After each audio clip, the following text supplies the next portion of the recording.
Hello everybody and welcome back to another amazing entry into the now showing franchise. This week, now showing Godzilla -1, the first ever non-English film we're watching. Just in our lives. Just in our lives, yeah. Not for the show. But yeah, I thought it was amazing, Reece. Yeah, that's about the most insight Robbie can give on any film, apparently. There you go. Yeah, it was really good. It was really good. Yeah. Yeah. I really enjoyed it. You look like you were bored with the amount of fucking time you spent playing with your fucking mic stand. All I'm hearing on my right ear is just... I'm putting it into the podcast. Oh, You're tearing up your nails, mate, doing more damage than Godzilla was. But yeah, no, oh man, I joke, I loved it. I love the main guy in it. Yeah, he was actually really good at it. Yeah. Same with what's her name? The Noriko? Is it Noriko? Yeah, she was really good as well. Yeah. Yeah. All like the downtime bits were really like it was the highlight of the film for me. Yeah, no, it was really the best time. It was where it's shown hardest because it was like actually interesting and it brought an insight into the world you don't really see. Added some stakes, Yeah, exactly. So it put some personal stakes to a Godzilla film that I'm not gonna lie, you don't really get with like the actual MonsterVerse films. I thought they were really. Oh, I've never seen any of that. I've seen the original Godzilla and one other American Godzilla. But you seen the 2003 Godzilla? I think it was, which in is New like, York. Yeah, where it's like it just looks like a Velociraptor instead of actual Godzilla. Yeah, but you're saying this, Godzilla looked goofy as hell in this as well. I thought he always goofy. had this big grin on his face. It kind of looked. But that's just what Godzilla looked like. Humanoid. Yeah, but. You don't have to stay true to what it looked like in like 1954. I liked that it looked like that though, and it was walking like it was from that 1954 film. I thought it was funny. I don't know. Do you remember that? There's one sequence where it's all. I forgot to do a spoiler one. Oh yeah, it's a monster movie. What are you expecting? Exactly. There's that one sequence where they did like the black and white. And it was like newsreels showing like... Oh yeah, it looked like a Call of Duty intro. Yeah, but I actually really like that. I thought that was like a bit more of a creative way to show... To demonstrate. Monster. Yeah, it made him feel a bit more scary. Exactly, yeah. It showed like the devastation he was leaving and the way that it was reported at the time. And you thought you saw Bruce Willis. I swear I did. Yeah. No. Okay, we're good. We're good? Yeah, we're good. Do we have to say any of that again? No. Oh, okay. So that's a great point. That's a great point. No, so I thought it was an odd choice that they decided to show Godzilla in his fullest straight away at the start of the movie. What, instead of building some suspense to seeing him?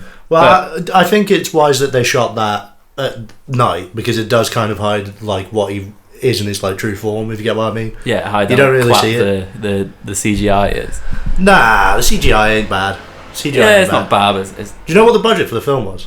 No. 15 million. Okay, that's they've done well with that. Yeah, exactly. But maybe. But I think that's maybe I don't know. Maybe I've just been spoiled in real years with like in recent years with like with the amazing CGI of Ant-Man and the Wasp. No, I mean like the plane flying and that, and like I'm just I don't want to be seeing like CGI planes anymore. You know what I mean? I want the real thing. Oh, here we go. Well, that's just. What do you mean you want the real thing?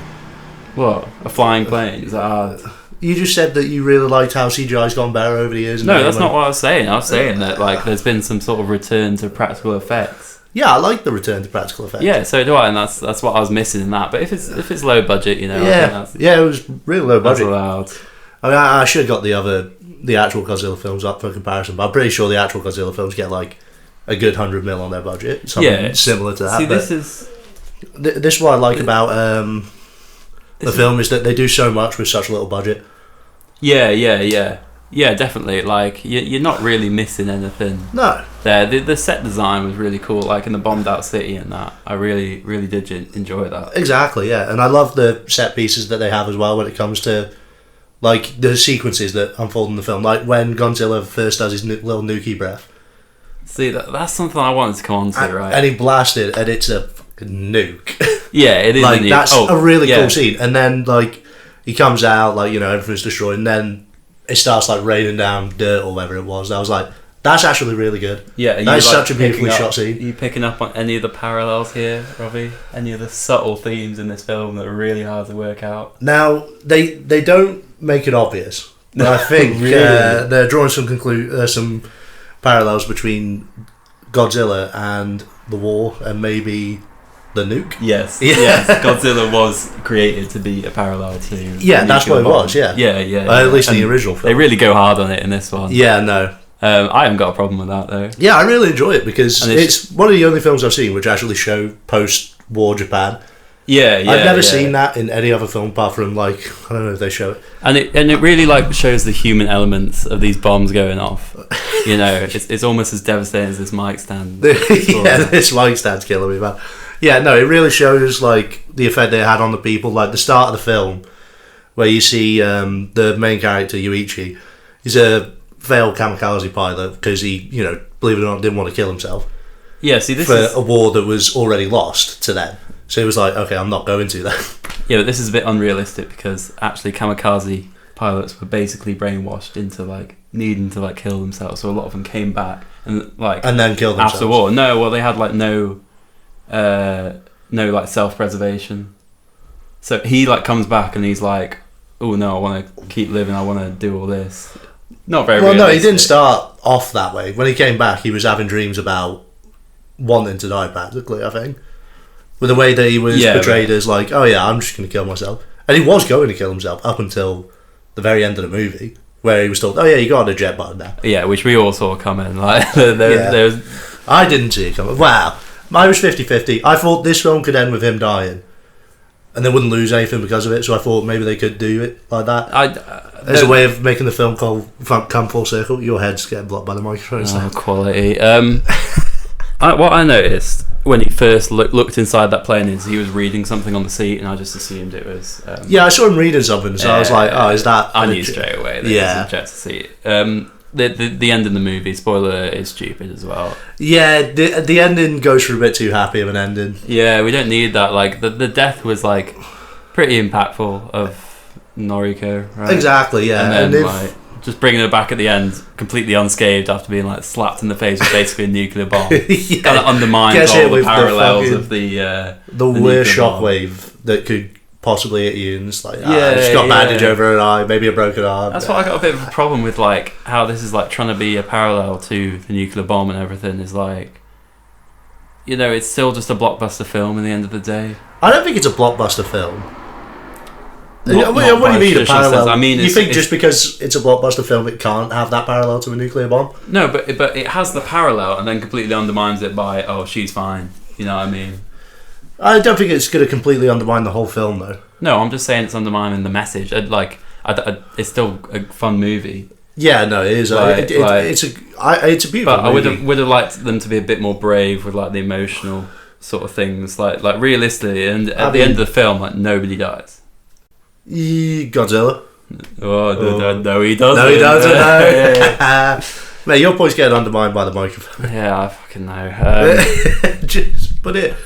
Yeah, that'll do. Hope you can still hear us. Yeah, I imagine that. But yeah, no, I think they did incredibly well with Yuichi showcasing that he's very clearly got trauma from not killing himself. Is that his name? I don't think that was his name. Yeah, Yuichi. Well, maybe I pronounced it wrong, but Luigi, it's definitely it's Luigi. Yeah, no, I do think his character's really well done. Yeah, and I love the development he has throughout the film, where he goes from being a scared kamikaze pilot to having that kind of immense regret. And that scene where he's having that meltdown, and he's like, maybe I'm already dead. I was like, the kid crying all the time was actually kind of brutal. It was, yeah. That's pretty emotional. Yeah, no, it was. It definitely hits hard. It definitely hits hard. I do wish we got a smooch in the end, though. A smooch. Yeah. If you're gonna go for that Hollywood ending, a happy ending, give us a smooch. Yeah, yeah. But yeah, I was gonna bring this up. This is another problem I had with it, is because I'm not a big monster movie guy. I haven't watched every other Godzilla. I know the whole point of these movies is he has to come back stronger every time. But for me, as someone who hasn't watched all these films, just watching Godzilla smash through some buildings and stuff is enough. I don't need him to go Super Saiyan. You know what I mean? What? I think him glowing blue and all that. What? No, No, are you saying you have a problem with the atomic breath? Yeah, that's like his whole shtick. He fires on the fire. That's his whole shtick.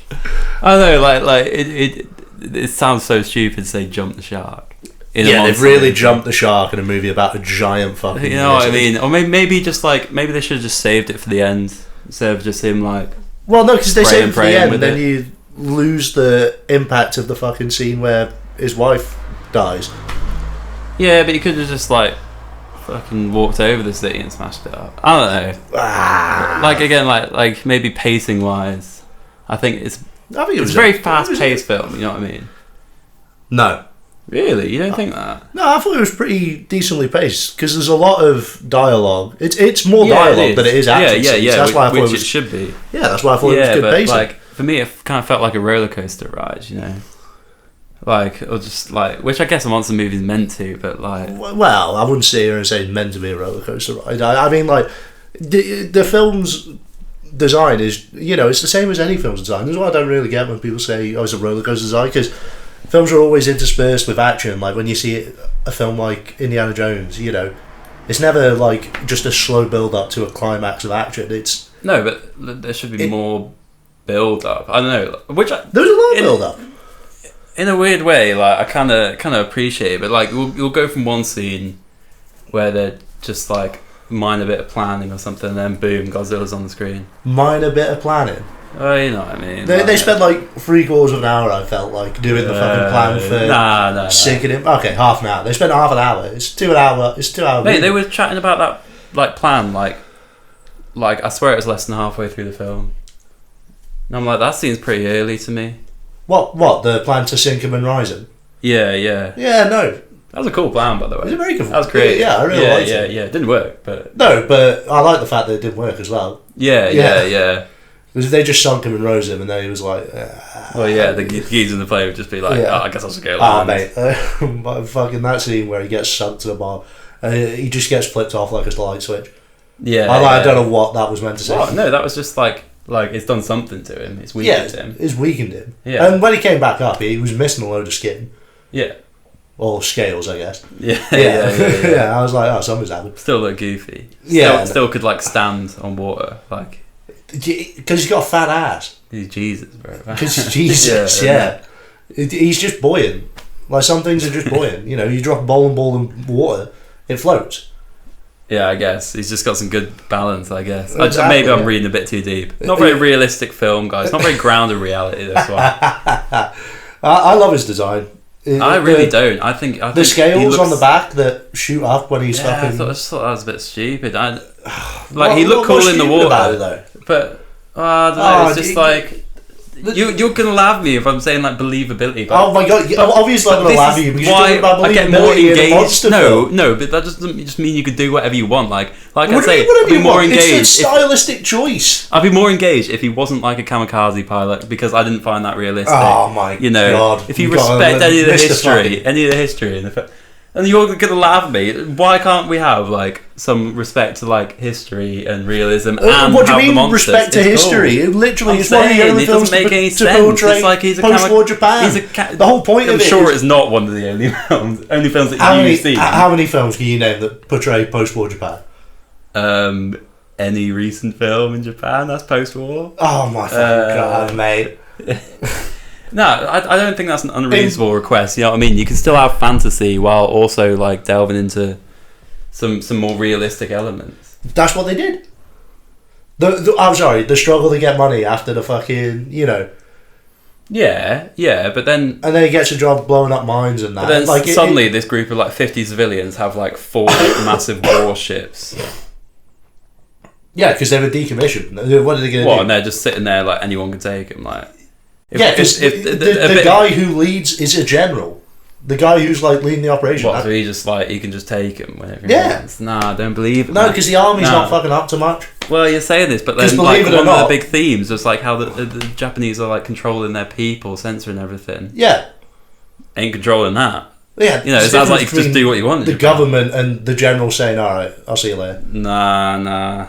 What do you mean no? Nah. I'm asking too much from a monster movie, but that's Hey, we paid nothing for this film. You know, we deserve. Yeah, we deserve the best we can get. I'm Jesus just saying. Christ.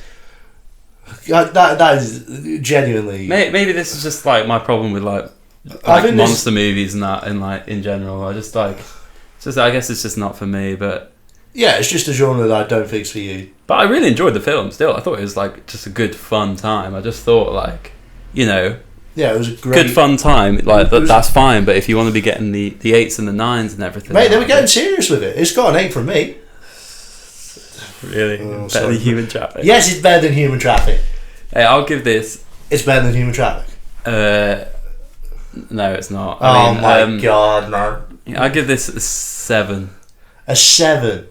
Maybe a. You know what? I was thinking 6.5 until the big climax, because the climax was pretty sick. Oh mate, you're fucking having a laugh. No, but like no, that is 6.5 is actually too harsh. But like I think 7's fair. Like for what it is, it's really good, right? For this genre, like for what it's going for, I think it's like better it than succeeds. It succeeds. This is what I mean. It's slightly better than what it is. I'll give it that. It's more than just the sum of its parts, though. Like I think if you encompass everything, I think it's done an incredible job. Low budget, good CGI. I don't walk into anything saying, this had a low budget, so I've got to give it pity points. I'm not giving it pity points because it's got fucking low budget. I'm saying it's done incredible. I still think the CGI is good for a low. Yeah, I think it's good. I think it's pretty good. It looks better than most fucking movies. I wouldn't get that far. Most AAA movies, like it looks better than Die Hard. A Good Day to Die Hard. I'll tell you that.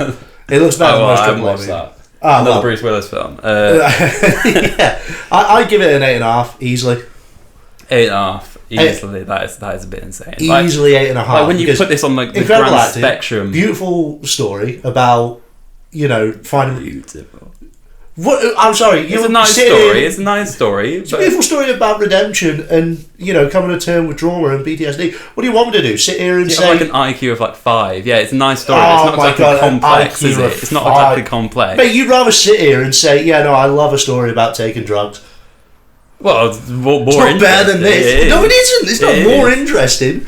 It is. You're saying no story is more interesting than the story here, though, because there's no story in Human Traffic. There's no narrative. What? There's no narrative in Human Traffic, and you're saying there is if you read between the lines. Oh my god, you read between the mate. Shut up. That's exactly what I want when I go to a film.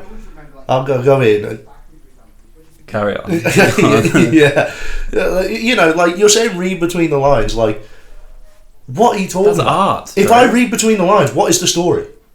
What? You work it out. That's the whole point. That's for your interpretation. It's art. It's art, man. That's what you do. Mate. What do you think this film was? This film's art. Do you go to like Van Gogh's sunflowers and just say, "Oh, well, there's some flowers. That's what they look like," and keep walking? No. No, but you know what I mean? I don't watch a Godzilla film and say, "Yeah, no, that was entertaining, but 6.5 out of 10." No story. No, the story. No, I'm not saying no story. I'm just saying like it's not a revolutionary story. Human Traffic's not revolutionary either. All right, I'm not saying it's revolutionary. There's other things that I can judge a thing on besides story. Acting. Yeah, it's good acting. Better than Human Traffic. Everything's going to come back to Human Traffic. Ever since you gave it a 9 out of 10. Yeah, because I'm right. Oh my god. Why are you comparing these two films anyway? They're nothing alike. Mate, I'm just saying your scaling's off. Your scaling's off? My scaling's correct. Lay off the pies. What? What? Alright, yeah. So we both agree, 7 out of 10. 8.5 out of 10. That's a bit crazy. Can I drop you down to an 8? No, you can't drop me down. I think it's very good for what it is, but I'll tell you what, I'll drop it down to an 8 just higher. Because of the fairy tale ending. Yeah, the ending. Is if it wasn't, I wouldn't say bad, but if it wasn't fairy tale like that, then I would have been like. If you just cut out that last scene, it would have been like. It might have got an extra plus 0.5 for me if it cut out that last scene. To be fair. Yeah, exactly. But it's a monster movie, you know. It's only aiming here. So when it gets to here, I'm not having that. When it gets to here, it's an 8.5 out of 10. Shut Whereas up. if you watch like a decent film that aims up here, gets up here. Oh no, that's a 7 that's or a 10 whatever. out of 10. What are you talking about? I'm spitting facts, and you know it. You're spitting facts. You're not spitting facts. It's a monster movie that aimed here and got there. So no, it aimed down here and got up here. No, it didn't. It went there, man. Nah. It aimed for a 7 and it got 9. Nah. Yeah. I'd say it aimed for 6 and it got 7. It's the... What? No, you're That's what I'm saying. You're an idiot. Alright, it's the best Godzilla movie ever made. Yeah. Yeah. Yeah, probably, but that's what I mean. What do you mean that's what you mean? It's just there. It's about here. Hey, as if numbers weren't arbitrary enough. We've got to go.